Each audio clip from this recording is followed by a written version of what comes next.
दोस्तों EP online study YouTube channel पर मैं नरेश यादव आपका हार्दिक स्वागत करता हूं। दोस्तों हम भिन्न पढ़ रहे थे, भिन्न में आज हमारी लास्ट टाइप है। ये देखिए कि ये जो सवाल कैसे कैसे सवाल परीक्षा में आते हैं उनके बारे में हम चर्चा कर चुके थे। ये नेक्स्ट जो क्वेश्चन है इसके बारे में हम बात कर रहे हैं। ये पटवार 2016 में ये सवाल आया हुआ। देखिए किसी भिन्न के हर और अंश प्रत्येक में यदि एक जोड़ दिया जाए तो भिन्न बन जाती है 2/3 और यदि इसी भिन्न के हर और अंश दोनों में एक घटा दिया जाए तो भिन्न बन जाती है आपकी 1/2। तो भिन्न क्या होगी आपसे पूछ लिया, यानी मूल भिन्न जो है वो क्या होगी वो आपसे पूछ लिया। वही पिछले सवाल की तरह मान लेंगे मूल भिन्न आपकी x/y है। ये है मूल भिन्न x/y। सवाल जैसा कह रहा है वैसा करिए। अंश और हर या हर और अंश दोनों में एक जुड़वा रहा है, दोनों में आप एक एक जोड़ दीजिए। जोड़ दिया भाई।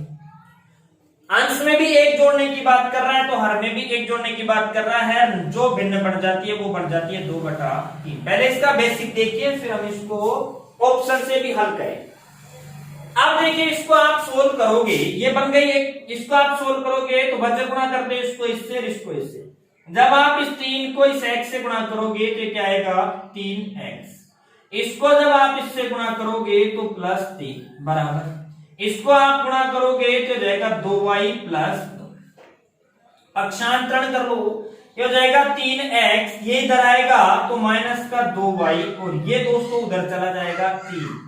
तो ये 2 प्लस का है और 1 उधर जाके माइनस का हो जाएगा तो ये -1 बचेगा और ये बन गई आपकी समीकरण नंबर। देखिए ये 2 प्लस का इधर, ये 3 इधर प्लस का, ये 3 पक्षांतर के उधर जाएगा तो माइनस का हो जाएगा और माइनस के 3 में से प्लस का 2 गया तो माइनस का बचेगा 1। पहली शर्त उसकी ये थी जो हमने लिख ली। नंबर 2 वाली शर्त जो है वो क्या है वो देखिए। नंबर 2 की शर्त है कि यदि दोनों में से एक हटा दिया जाए, ये तो जोड़ने की बात थी।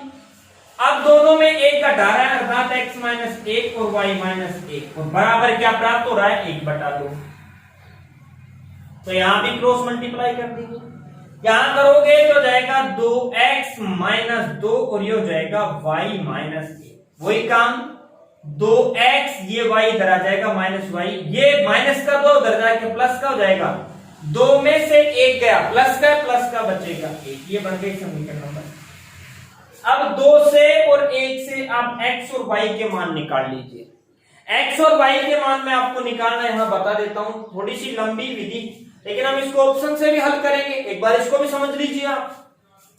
समीकरण 1 और 2 में आप देखिए कि यहां जो y है उसका गुणांक 1 और यहां 2, तो आप इसके गुणांक को समान करने के लिए इस समीकरण 2 वाले को पूरे को 2 से गुणा कर दो जिससे इसके बराबर हो जाएगा। और इसमें किसी प्रकार का कोई परिवर्तन नहीं करना। ये ऐसा कैसा लिख दिया आपने 3x - 2y = -1। इसमें परिवर्तन नहीं करना, अपने को x को बराबर करना है या y को बराबर करना है। तो x को बराबर करोगे तो बड़ी दोनों समीकरणों को गुणा करना पड़ेगा। आप y को बराबर कर दो, केवल समीकरण 2 को गुणा करना पड़ेगा। समीकरण 2 यहां देखिए 2x, ये माइनस का y है जबकि यहां 2 है तो आप इसको 2 से गुणा कर दो। जब आप इसको 2 से गुणा करोगे तो जाएगा 2 दूनी 4x, ये हो जाएगा आपका 2y और ये हो जाएगा आपका 1 दूनी 2। अब आप घटा दीजिए, घटाओगे तो चिन्ह चेंज जाती है, ये माइनस ये प्लस और ये माइनस, तो ये कट गया आपका। यहां देखिए 3x प्लस का और ये 4x माइनस का है, ये प्लस का नहीं है तो माइनस का x बचेगा और इधर आपका ये माइनस माइनस जुड़ता है। तो x का मान आ गया आपका 3। अब एक मान आते हैं आप देख लेना ऑप्शन में आपको दिख जाएगा ये लो 3, तो आपका उत्तर 3/5। फिर भी अगर आप पूरा निकालना चाहते हो तो x का मान यहां रख दो, चाहे यहां रख दो, जहां आपकी मर्जी रख दो। मैंने यहां रखा है x का मान, तो यहां हो जाएगा 2 × 3 -y = 1। 3 दूनी 6 -y बराबर हो जाएगा 1 - 6। फिर माइनस का y बराबर -5, तो y माइनस से माइनस कट गया, y का मान आ गया 5। अर्थात आपकी जो भिन्न आ गई दोस्तों वो क्या आ गई x/y, अर्थात x का मान 3 और y का मान 5। तो यही आपका उत्तर आ रहा है 3/5। ये तो हो गया पूरा इसका मेथड से। दोबारा समझिए क्या था सवाल कि आपको दे रखा था पटवार 2016 में आया हुआ सवाल है, ध्यान दे लेना इसको। ये सवाल है कि हर और अंश दोनों में एक जोड़ दिया। सवाल के अनुसार हमने यहाँ देखिए x और y हमने मूल भिन्न मानी थी, अंश में भी एक जोड़ दिया, हर में भी एक जोड़ दिया, भिन्न बढ़ गई 2/3। क्रॉस मल्टीप्लाई किया, वजन गुणा किया तो हो गया 3 एकम 3x, ये प्लस का 3, इसको गुणा किया ये हो गया 2y प्लस 2। पक्षांतरण किया तो ये 2y इधर आ गया, 3x में से 2y गया, ये 3 उधर चला गया तो ये माइनस का हो गया। ये 3 माइनस का, 2 प्लस का, 3 में से 2 गया, क्या बचा माइनस का 1। उसके बाद क्या किया आपने कि यहां ये समीकरण नंबर 1 लिख दी, उसके बाद इस पे गए। दूसरी कंडीशन कह रहा था हर और अंश दोनों में से एक घटा दो, दोनों में से एक घटाओगे तो ये x माइनस 1 और ये y माइनस 1 और भिन्न बन गई 1/2।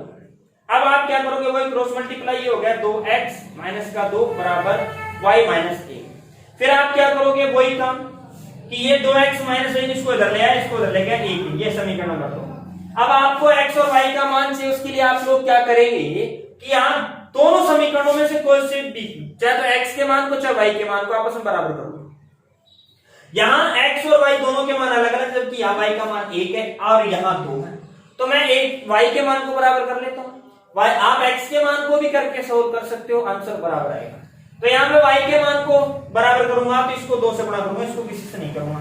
तो ये एक वाले मैंने ऐसे जैसे लिखी 3x माइनस 2y बराबर माइनस का 1, इसको मैंने 2 से गुणा किया तो ये आ गया 2 दूनी 4 माइनस का 2y और बराबर 2।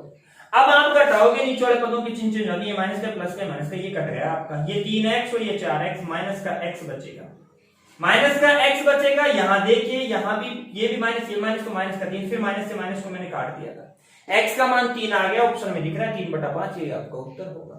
अब इसको ऑप्शन से कैसे हल करेंगे, क्योंकि इतनी बड़ी रामायण अगर हम करने बैठ गए तो समय ज्यादा लगेगा। तो जैसा कि मैंने बताया समय को आपको बचाना है, परीक्षा में जो समय बचा गया वो सिलेक्शन की कगार पे पहुंच गया। देखिए पहला ही ऑप्शन उठाते हैं, पहले ऑप्शन से चेक करेंगे भी। पहला ऑप्शन उठाते हैं कि ये मूल भिन्न मान ली हमने 2/5। अब पहली शर्त के अनुसार, पहली शर्त ये कह रही है कि अगर आप दोनों में एक जोड़ देते हो तो भिन्न 2/3 होती है। देखो देखो एक जोड़ दिया, इसमें भी एक जोड़ दिया, तो 2 और 1 3 और ये 5 और 1 6, तो ये 2/3 हुआ क्या, ये तो 1/2 हो रहा है, 2/3 नहीं हो रहा, तो ये भिन्न आपकी नहीं होगी। तो पहला ऑप्शन आपका गलत हो गया, आगे जाने की जरूरत ही नहीं, यहीं से पता लगा लिया। अगर हम दूसरे ऑप्शन की चर्चा करते हैं, ये 3/5, सवाल के अनुसार हमने इसमें भी एक जोड़ा, इसमें भी एक जोड़ा, ये हो गया 3 और 1 4, ये हो गया 5 और 1 6, काटा ये आ गया 2 और ये आ गया 3, बोलो 2/3, यहां भी 2/3 ही कह रहा है सवाल वाला, 2/3 हमें मिल गया, इसलिए हमारा सही उत्तर क्या हो जाएगा 3/5। अगर आप इसको दूसरे वाले तरीके से, यानी दूसरी जो कंडीशन दे रही उससे चेक करना चाहते हो तो उससे चेक कर सकते हो। वो कैसे कि यहां वही काम कि भिन्न क्या थी आपकी 3/5, दोनों में एक घटा दो, ये दो साथ घटा दिया, ये बचा 4 2 और ये बचा 4, यानी क्या है 1/2। यहां से देखो 1/2 आ रहा है कि बिल्कुल 1/2 आ रहा है, तो दोनों ही कंडीशन यहां फॉलो हो रही हैं। तो दोनों कंडीशन फॉलो हो रही है, तो हमारा जो सही उत्तर होगा वो क्या होगा 1/2, यानी कि 3/5। अब देखिए नेक्स्ट क्वेश्चन, देखिए दोस्तों नेक्स्ट क्वेश्चन है, एक टैंक का 1/4 भाग 135 लीटर पानी धारण करता है, 1/4 भाग 1/4। यदि टैंक में 180 लीटर पानी है तो टैंक का कितना भाग भरा हुआ है, ऑप्शन है 2/5, 2/3, 1/3 और 1/6। यहां देखिए ये जो 180 लीटर है इसकी चर्चा करेंगे हम लास्ट में। पहले ये पता लगाइए कि टैंक में कुल पानी कितना है। सवाल ये कहा है कि टैंक का 1/4 भाग 135 लीटर पानी धारण करता है। 1/4 भाग प्रश्न के अनुसार 1/4 भाग किसके बराबर है 135 लीटर के। तो पूरा एक भाग यानी पूरा भाग कितना ग्रहण करेगा, ये 4 उधर चला जाएगा तो 135 गुणा 4, तो 5 चौक 20, 2 4 तिया 12 और 2 14, कितना बच गया 1 4 एकम 4 और 1 5, यानी 540 लीटर वो फुल भरे टैंक में पानी आता है। फुल टैंक यदि भरा हो तो उसमें कितना लीटर पानी आएगा 540 लीटर, 540 लीटर। जबकि टैंक में अभी फिलहाल 180 लीटर पानी है, तो 180 लीटर कितना भाग होगा ये हमें पता लगाना है। तो 180 बटा कितना पानी आ सकता है 540, ये तो काट दो इसको, 0 से 0 कटकर 18 कम 18, 18 दिया 54, आ गया 1/3, यही आपका आंसर। यानी सबसे पहले आपको इसमें टोटल पानी कितना आ रहा है वो ज्ञात करना है, और उसके बाद कितने पानी का कितने से पूछ रहा है। तो टोटल पानी आपने निकाली 1/4 भाग 135 लीटर के है, तो एक भाग हो गया 540 लीटर। उसके बाद ये जो 180/540, तो ये आ गया आपका कितना 1/3। इसी प्रकार नेक्स्ट क्वेश्चन की बात करते हैं। क्वेश्चन है, एक व्यक्ति अपनी आय का 1/4 भाग भोजन पर, 2/3 भाग किराए पर तथा शेष का अन्य सामान पर खर्च करता है।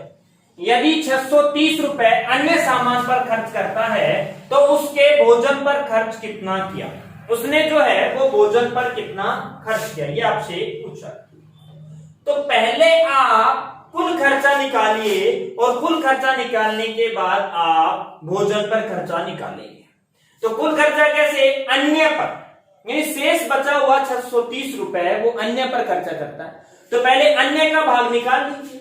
मान लिया कि कुल 1 रुपया कमाता है वो, 1 रुपए में से 1/4 भाग भोजन पर, 2/3 भाग वो किराए पर खर्च करता है।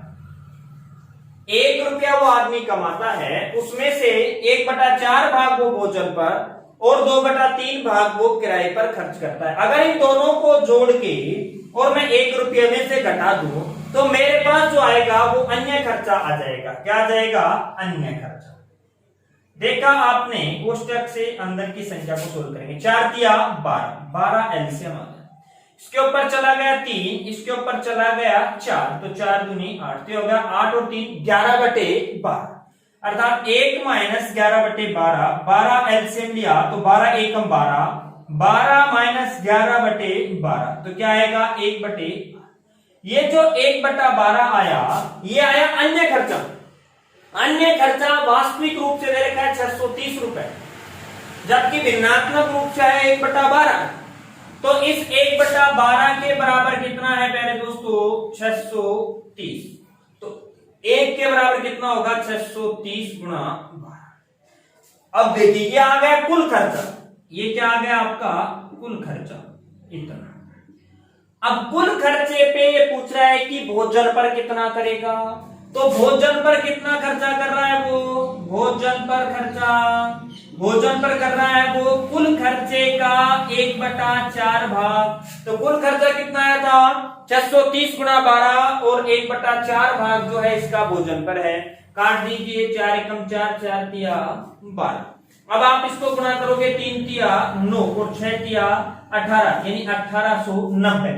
देखिए 1890 इसमें कहीं भी नहीं है, तो आपका आंसर हो जाएगा नन ऑफ दीज।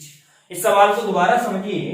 सवाल ने कहा था कि एक व्यक्ति अपनी आय का 1/4 भाग भोजन पर, 2/3 भाग किस पर, किराए पर, और शेष का अन्य सामान पर खर्च करता है।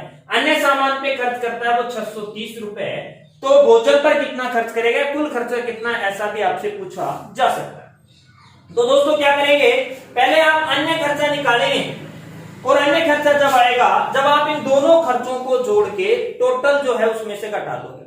टोटल हमने मान लिया कि 1 रुपया कमाता है, 1 रुपए में से वो 1/4 भाग करता है भोजन पर, 2/3 करता है किराए पर, दोनों को जोड़ा तो आया 11/12। 11/12 भाग खर्च कर देता है एक में से, बचा क्या, 1 - 11/12 अर्थात 1/12। 1/12 भाग है, ये जो है ये अन्य खर्चे के बराबर है। तो अन्य खर्चा आया 1/12, जो कितना है 630। कुल खर्चा कितना है, कुल खर्चा आ गया 630 × 12, भोजन पर खर्च करेगा 630 × 12 × 1/4 अर्थात 1890, और यही आपका सही उत्तर। अब देखिए नेक्स्ट क्वेश्चन है, एक परीक्षा में प्रत्येक सही उत्तर के लिए 1 अंक दिया जाता है और प्रत्येक गलत उत्तर के लिए 1 अंक काट लिया जाता है। यदि किसी छात्र ने सभी 20 प्रश्नों के उत्तर दिए तथा 8 अंक प्राप्त किए तो उसके द्वारा दिए गए सही उत्तरों की संख्या क्या होगी, ये आपको बताना है। तो देखिए दोस्तों क्या करना है भाई, उसने दिए, माना सही उत्तरों की संख्या, सही उत्तरों की संख्या क्या है x, और गलत की मान ली हमने, गलत की संख्या मान ली हमने y। सही और गलत दोनों मिलके कितने क्वेश्चन बन रहे हैं टोटल 20।